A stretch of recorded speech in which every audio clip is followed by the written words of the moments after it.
주님의 사랑이 우리에게 승리를 가져다 주시고 주님은 우리에게 생명의 구주가 되시는 줄로 믿습니다. 오늘 비가 내리는데 이게 돈으로 따질 수 없는 비예요. 좀 일찍 내려주셨으면 산불 좀 일찍 꺼졌을 걸, 그런 생각도 하는데 하나님의 은혜가 아니면 살 수 없음을 다시 한번 깨닫습니다. 우리 성도님들의 마음밭에도 하나님의 은혜의 단비가 내리는 복된 주일이 되기를 간절히 기원합니다. 이 시간에 나누려는 말씀은 만남지 4호로 이달의 말씀 원고로 며칠 전에 전해드린 내용인데 너무도 중요하다고 생각되기 때문에 주일 설교 말씀을 통해서 영락교회 성도들께서 함께 마음에 새겼으면 해서 이 말씀을 드립니다. 그 어느 때보다도 치열했던 제20대 대통령 선거가 끝났습니다. 당선자가 정해졌습니다. 당선된 후보의 주변에서는 환호성을 지르고 기뻐하고, 또 그렇지 못한 이의 주변에서는 눈물을 흘리거나 섭섭해하는 모습은 그 이전의 선거 때나 지금이나 마찬가지입니다. 아마 우리 성도님들 중에도 개인적인 정치적 성향이나 또 여러 가지 생각에 따라서 아마 그 중에 어느 한 분이었을 것이라고 생각합니다. 그런데 여러분, 우리들은 대한민국 국민일 뿐만 아니라 하나님을 믿는 하나님의 사람, 그리스도인입니다. 그래서 눈앞에 벌어지는 이 모든 일들을 그리스도인의 눈으로, 하나님의 마음으로 바라보는 게 중요하다 하는 것입니다. 저는 이번 선거가 진행되는 여러 달의 과정을 보면서 이번 선거가 우리 그리스도인들에게 아주 큰 숙제를 다시 한번 확인하게 해주었다고 생각이 들었습니다. 그런데 여러분, 좀 이상하지 않으세요? 아니, 왜 그렇게 교인이었다고 하거나 교인이라고 하거나 친척 중에 목사님이 계시다 이런 얘기를 할 것 같으면 진작부터 교회 올 것이지, 진작부터 하나님을 잘 믿을 것이지, 이제 와서야 우리 교회를 들먹거리는가? 왜 진작에 하나님을 잘 경외하지 않았나? 이런 생각을 해보게 되더라는 겁니다. 아마 거기는 몇 가지 이유가 있을 것 같습니다. 첫째는요, 교회 와봤댔자 무슨 특정 정치인을 위해서 우리가 기도하지 않기 때문이죠. 예를 들어서 홍길동 후보가 오시면 홍길동 후보를 위해 통성 기도를 하겠습니다, 이러면 올 텐데 우린 그런 걸 안 하잖아요. 그러니 가봐도 별로 재미가 없죠. 더군다나 그분들이 듣고 싶어 하는 얘기가 뭡니까? 이런 거죠. 저 이번에 될까요? 안 될까요? 그러면 탁 뽑아보고 되겠습니다, 이렇게 말해주는 거, 그거 듣고 싶잖아요. 그런데 우리는 그런 걸 안 하잖아요. 우린 점쟁이가 아니에요. 그러니까 듣고 나면 사실과 다를지라도 속이 좀 시원하게 되는 그런 얘기를 목사가 해주면 좋은데 그런 얘기를 안 하니까 별로 교회 오고 싶은 생각이 없는 거 아니겠어요?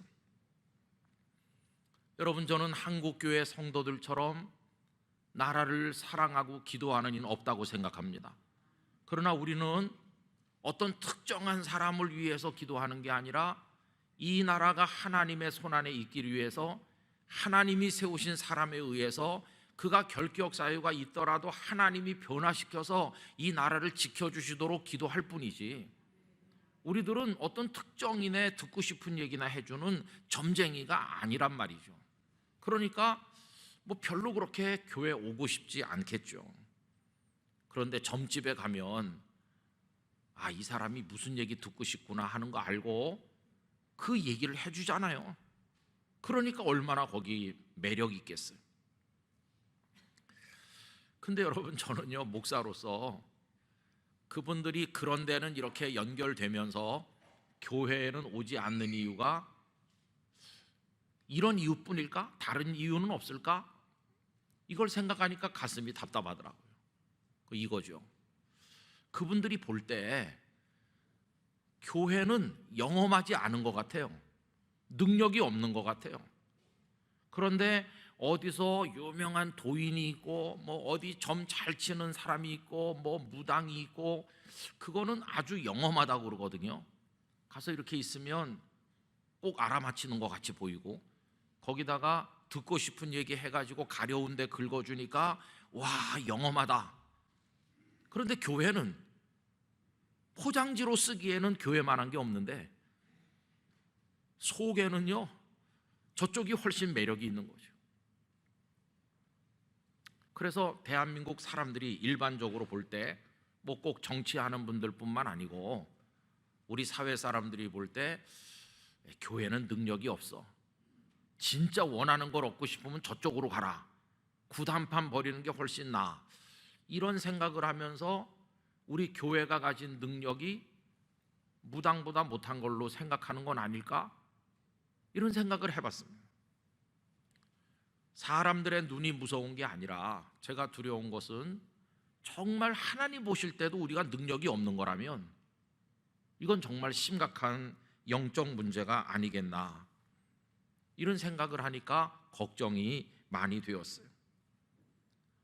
우리가 성경을 읽다 보면 이런 상황에 있었던 분들을 읽어볼 수 있죠. 아합과 이세벨이 통치하던 북왕국 이스라엘에 그때 그 고독한 영적 싸움을 싸우던 엘리야 선지자를 생각해 보십시오. 온 나라가 바알과 아세라 우상으로 그냥 덮였어요. 바알과 아세라는 우리에게 복을 가져다 주는 능력이 있다.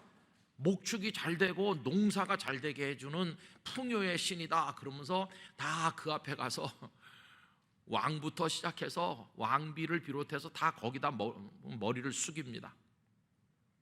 얼마나 이 우상의 선지자들로 넘쳐나는지.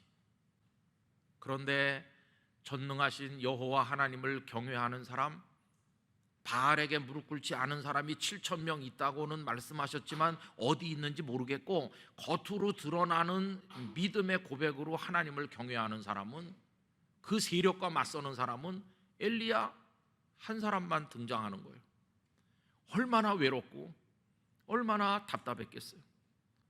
저들은 저렇게 성대한 잔치를 베풀고 날마다 모여서 제사를 하고 축제를 벌이는데 도대체 여호와 하나님 어디 계시나? 아마 엘리야를 잘 아는 친구든지 주변 사람들이 이렇게 말했을 것 같아. 이보시오 엘리야, 참 당신 답답해.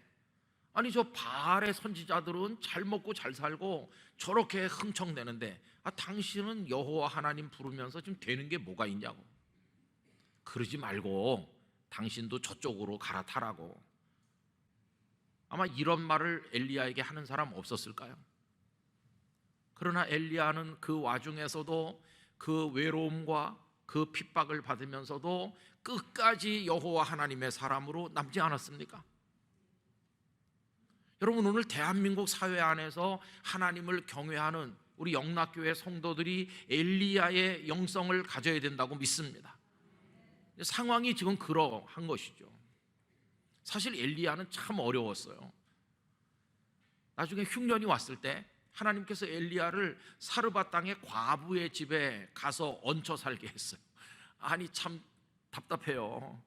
하나님께서 엘리야에게 큰 재산을 주시고 그러면은 자기 거 먹으면 될 걸 얼마나 엘리야에게 그런 걸 안 주셨으면. 아니 과부네 집에 가서 얹혀 살으라고 하니, 반면에 저 바알을 숭배하는 사람들은 흥청망청 먹고 마시잖아요.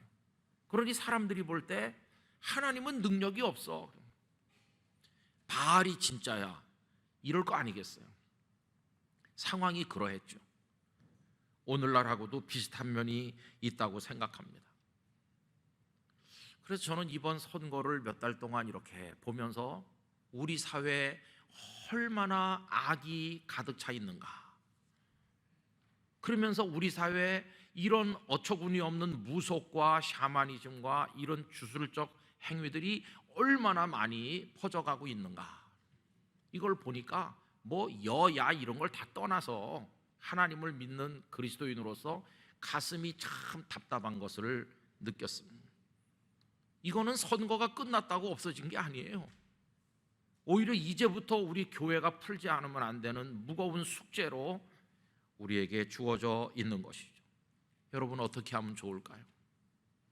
엘리야는 어떻게 했나요? 엘리야는 갈멜산 꼭대기에서 바알과 아세라를 숭배하는 선지자들과 1대 850의 싸움을 싸우는데 하늘에서 불이 내려서 재물을 태우는 그 신이 살아계신 참된 신임이 증명되는 거다. 그리고 그 갈멜산에서 바알은 가짜라고 하는 게 증명이 됐고 여호와 하나님이 살아계신 참 신임을 세상에 선포했습니다. 뒤집었습니다. 여러분, 그런 역사가 지금 대한민국 땅에 일어나야 되는 거겠죠. 다 무속에 취해 있고 그런데 하나님만이 진정한 살아계신 하나님이시고 이 교회의 복음이 포장지가 아니라 진정한 생명의 능력됨을 우리가 세상에 보여줘야 되겠죠. 어떻게 하면 좋을까? 그게 부족한 이 목사의 기도 제목이고, 하나님 앞에 이 시대를 우리가 어떻게 살아가야 되나요? 뭘 해야 되나요? 이렇게 기도의 제목이 되었습니다. 하나님의 답은 늘 똑같았어요. 제 마음에 든 첫 번째 대답은요, 세상이 요지경이라고 할지라도, 무엇이 옳고 무엇이 그른지 모른다고 할지라도 영락교회 성도들은 하나님의 말씀만 붙들어야 된다. 이게 하나님 주시는 답이었어요. 여러분, 무엇이 옳고 무엇이 그른지 모르는 혼란의 와중에 있을 때, 캄캄할 때 우리에게 빛이 되고 진리의 기둥이 되는 건 말씀밖에 없는 것입니다. 하나님의 말씀을 우리는 붙들어야 되겠죠. 교회는 무엇을 말하는 것인가? 하나님의 생명의 말씀, 진리를 말하는 것입니다. 그래서 점집하고 교회는 다른 것입니다. 점집은요, 듣고 싶은 말을 해줘요. 어떻게 오셨어요? 가만 보니 대학 시험 치는구만. 이렇게 점쟁이가 말하면서 어떻게 하면 붙을 수 있냐고, 그러면서 그 사람 등 가려운데 긁어주잖아요. 듣고 싶은 얘기 해줘. 듣고 싶은 얘기. 그러나 주님의 교회는 듣고 싶은 얘기를 해주는 데가 아니라 하나님의 말씀을 해주는 곳입니다. 그 사람이 듣기 싫어할 수도 있어요. 듣기 싫어하지만 회개하라고 말해요. 우리는 상대가 듣는 얘기를 해주는 게 아니라 진리를 말해야 돼요. 진리. 예수님 오시는 그날까지 영락교회가 진리의 기둥과 터가 되기를 원합니다. 이거 덮어놓고 듣고 싶은 얘기 해주면 교회는 점집과 똑같아지는 거예요. 목사는 점쟁이가 되는 거고. 그러나 우리는 말씀을 펼쳐놓고, 내가 듣기에 괴롭고 저 사람 듣기 괴롭지만 우리 모두가 말씀을 들어야 되는 거죠. 그런데 그러면 점점 사람들이 교회 안 올 거 아니냐? 여러분, 사람들 안 온다고 걱정할 거 없고 진리의 편에 서는 거예요. 어렵겠지만 시간이 많이 지나면 무엇이 진짜였는지가 갈멜산에서 증명되는 것처럼 무엇이 생명의 진리를 외치는 곳이었는지를 사람들은 알게 될 것이고, 이거 덮어버리고 듣고 싶은 얘기 하게 되면요, 짠맛을 다 잃어버린 길에 내던져져서 밟혀지는 소금이 되겠지만, 우리가 이 말씀을 붙드는 한 우리는 짠맛을 가진 소금으로 남을 수 있을 것입니다. 대한민국 사회가 어지러울수록 이 땅의 그리스도인들은 하나님의 말씀을 붙들어야 되겠다. 그게 첫 번째 정답이라고 주께서 가르쳐 주시더라고요. 그 다음에 두 번째는 뭐냐 하면요, 이것도 우리 다 알고 있는 건데, 국민들의 마음을 무속이 들어와서 깃발 꽂고 점령하기까지 교회는 뭐 하고 있었느냐? 그 책망이 그 두 번째 얘기예요. 다시 사람들의 마음에 꽂혀있는 무속의 깃발을 뽑아내고 예수 그리스도의 깃발을 꽂아야 된다는 것이, 그렇지 않으면 이 대한민국은 다 부패되고 말 것입니다. 그래서 우린 예수님께 배우는 거죠. 그걸 보여주는 본문이 오늘 말씀이에요. 여러분, 예수님의 모습을 우리 좀 보실까요? 35절, 새벽 아직도 밝기 전에 예수께서 일어나 나가 한적한 곳으로 가사 거기서 뭘 하셨어요? 기도하셨습니다. 예수님은 하나님의 아들이시지만 매일 미명이면 새벽에 나가 한적한 곳에서 성부 하나님과 깊은 교통을 나누셨어요. 메시아로 이 땅에 오신 당신의 그 목적을 재확인하시고 십자가와 부활의 복음을 향해 걸어가시기로 결심하시고 날마다 그걸 확인하셨어요. 그런데 그때 제자들은 뭘 하고 있었나요? 예수님 옆에서 같이 기도했나요? 아닙니다. 제자들은 다른 장소에서 쿨쿨 자고 있는 거죠. 그러다가 사람들이 새벽부터 찾아와서 예수님 어디 계시느냐고 하니까 그때서야 일어나가지고 예수님 어디서 기도하시지? 사람들을 예수님께로 데리고 간 거예요. 이건 뭘 말해주느냐 하면 그들은 기도하지 않았다는 걸 보여주는 거죠. 36절, 시몬과 및 그와 함께 있는 자들, 제자들이잖아요. 제자들이 예수의 뒤를 따라가 함께 있지도 않았고 함께 기도하지도 않았다는 것을 알 수 있어요. 근데 이 제자들의 이러한 모습은 오늘 우리 한국 교회 모습을 보는 듯해서 너무나 마음이 아픕니다. 주님은 그렇게 하고 계시는데 제자들은 잠들어 있는 것처럼 오늘 우리는 이 사회가 어떻게 흘러가는지 깨닫지 못하고 깊은 영적인 잠에 빠져서 신앙의 게으름에 빠져서 늘어져 있는 것은 아닌가. 주님과 함께 있지도 않고 주님 곁에서 기도도 하지 않고 있다. 그리고 그럼 뭘 하고 있나? 자고 있는 거죠. 그냥 모여서 무슨 회의를 하는데 이 생명의 복음을 위한 회의가 아니라 그저 이번 가을, 이번 봄 야유에는 어디 갈까? 이런 얘기나 하고 모여서 놀고 그러면서 밤낮 쓸데없는 일을 위해서 난상 토론을 벌이고 의미 없는 회의와 회의가 이어지면서 뭔가 바쁘긴 바쁜데 거기 생명의 열매는 없이, 그리고 어떤 자리의 싸움에 눈이 밝고, 저 같은 목회자들도 하나님의 말씀과 기도에 전무해야 되는데 그건 옆에다 내려놓고 그저 쓸데없는 일에 시간 보내고,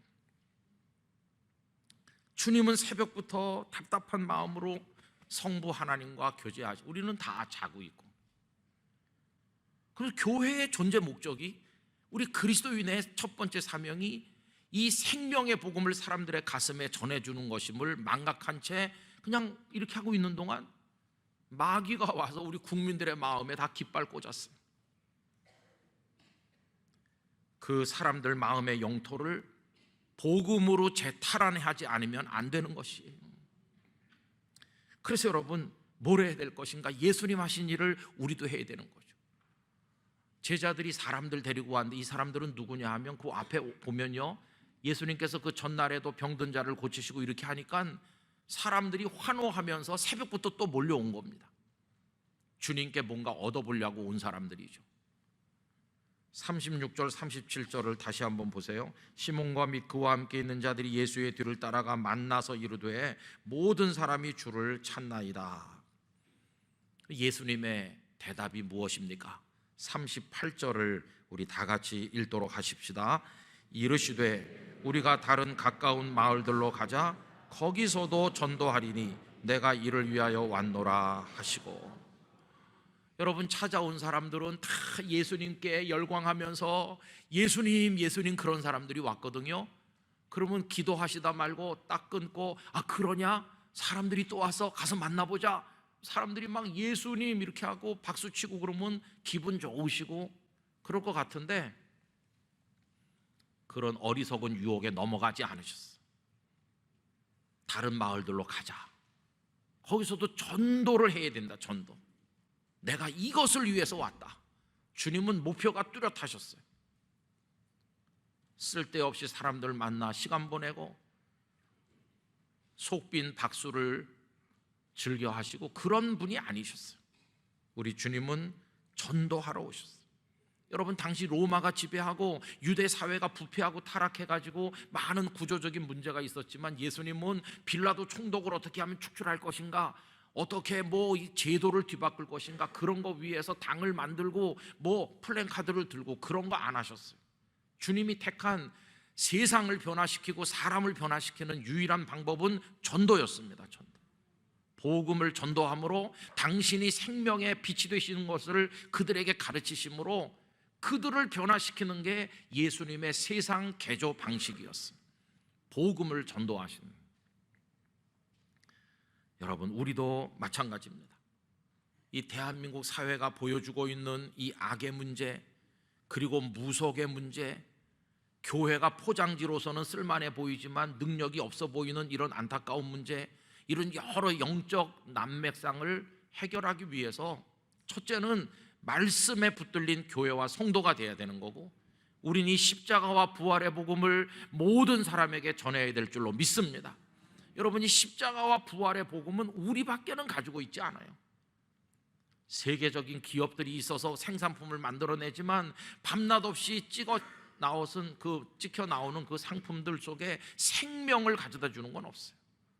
오직 주께서 우리에게 맡겨주신 이 십자가와 부활의 복음 외에는 그 무속과 마귀에게 잡혀있는 영혼들을 건져낼 수가 없어요. 그들을 건져내야 대한민국 사회에 미래가 있는 것입니다. 그런 의미에서 우리는 민족에 대한 사랑을 가지고 복음을 전파하지 않으면 안 되는 거죠. 예수님 어떻게 하셨나요? 39절, 이에 온 갈릴리에 다니시며 그들의 여러 회당에서 전도하셨다고 그래요. 여러분, 우리도 온 대한민국 골목골목 사랑하는 친구들, 이웃, 친지 모든 사람들 속에 다니며 전도하게 되기를 원합니다.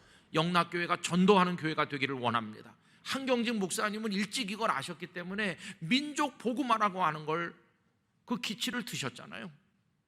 우리가 그거 안 하면 마귀가 와서 다 깃발 꽂고 사람들이 다 가서 점이나 치고 이 나라가 멸망으로 갈 걸 아시기 때문에 민족이 복음화돼야 된다.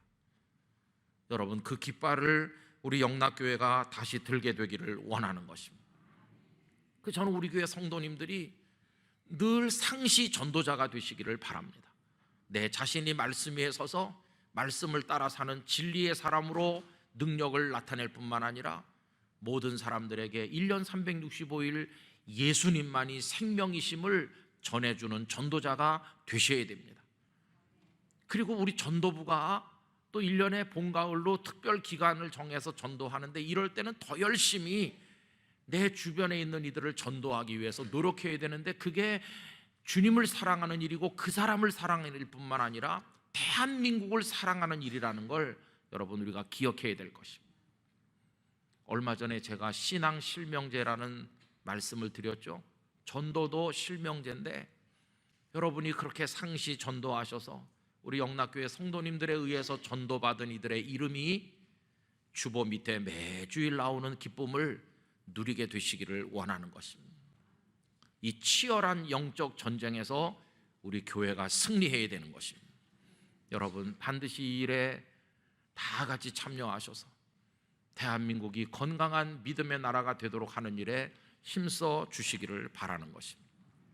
다음번 선거 때는 이번 선거처럼 그런 이야기가 전혀 들리지 않고 후보 각자가 제대로 믿음으로 하나님을 경외하고 정직한 사회가 되는 그런 모습을 우리가 보게 되기를 간절히 기원합니다.